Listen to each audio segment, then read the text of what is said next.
अहिलेको सरकारले ल्याएको बजेटप्रति विरोध गर्नेहरूको लागि यो भिडियो। बजेट कम पर्यो होला त्यो म मान्छु, अनि बजेट धेरै खन्याएर झोलामा पैसा भरेर अनि घर छेउकै कुराहरू कला कारखाना उद्योगहरू अल्पत्र पर्या आँखाले देख्दैनौ तिमीहरू? झोलाभरि बजेट भरेर अनि विद्यालयमा राजनीति गर्न लगाएर विद्यार्थीको पठन पाठनमा समस्या आएको आँखाले देख्दैनौ तिमीहरू? धेरै थोरै होला, अब सबै कुरा एकैचोटि हुने कुरा त होइन नि त। अहिलेको सरकारले चाहिने कुरामा मात्रै बजेट हालेको हो कि यो ध्यान गरौँ। गोरखकाली टायर सहित 7 बन्द उद्योग पुनः सञ्चालनमा आउने भएका छन्। यो त खुसीको कुरा हो नि त। अनि तिम्रै नेताहरूले बन्द गरे हैनन् त्यो? खै पैसा बजेट हालेको कहाँ गयो पहिलाको? अल्पत्र परेन? श्रमिक उद्धार र सब ल्याउन बजेट विनियोजन गरेको छ, यो पनि खुसीको कुरा हो।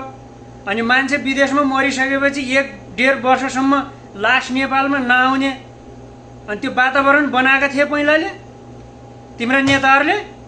त्यो नहोस् भनेर, सहज वातावरण होस् भनेर यो कार्यान्वयन गरेको हो सरकारले। त्यो ध्यान हुँदैन? अनि हाम्रो शिक्षकहरूलाई के भएको फेरि? अब सबै कुरा एकैचोटि सुधार हुनुपर्छ भन्ने हुँदैन क्या। अलिकति दिएको कुरालाई सम्मान त गरौँ। अब हुने नहुने व्याख्या गरेर हैरान छ फेरि। अब बजेट परेन नि, पहिला त्यत्रो बजेट परेको ती अल्पत्र परे त तिमी कुरा उठाउन सक्दैनौ?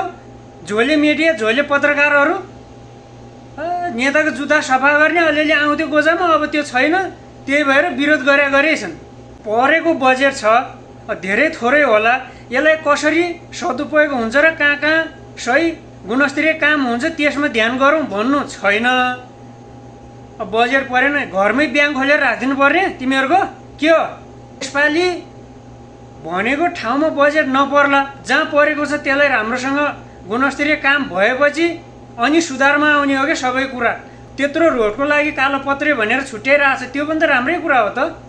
अनि तिम्रै नेताहरूले हुने नहुने बजेट पारेर कहीँ भएका पुल अल्पत्र पर्या देखे छैनौ? आँखाले देख्दैन? कहीँ रोड गुणस्तरीय काम नभएर खोल्टा खाल्टी गाडी दुर्घटना भएका आँखाले देख्दैनौ? अनि बजेट पारिदिने, आफ्नै ठेकेदार, आफ्नै लेबर, आफ्नै काम गर्ने, काम गर्दा गर्दै ठेकेदार भाग्ने, कोही लेबर भाग्ने, अनि काम अल्पत्र पर्ने। देखे छैनौ त्यत्रो? कर्णालीकै कुरा गर्ने हो भने कर्णालीमा कति योजनाहरू अल्पत्र परेछन्, त्यहाँ आँखाले देख्दैनौ? आर्टिस्कोट नगरपालिकाभित्र कति उद्योग कला कारखाना अल्पत्र परेछन्, देख्दैनौ आँखाले? बजेट परेन पर्ला त किन आत्तिनु पर्यो? भर्खर त नयाँ सरकार आयो, 1 महिना भएको छैन होला नि बिस्तारै सबै सुधारमा। त्यो ध्यान गर्नु छैन? जनतालाई भरम फैलाउने भन्दा अरू केही कामै छैन। अहिलेको नयाँ सरकारले सही गरेको छ। प्रधानमन्त्री बालेन शाह मेरो सम्मान छ, गर्दै जानुहोस्। ढिला होला, थोरै होला, धेरै होला, सुधार आउँछ, यसमा म ढुक्क छु। 3 करोड नेपाली जनता ढुक्क छन्।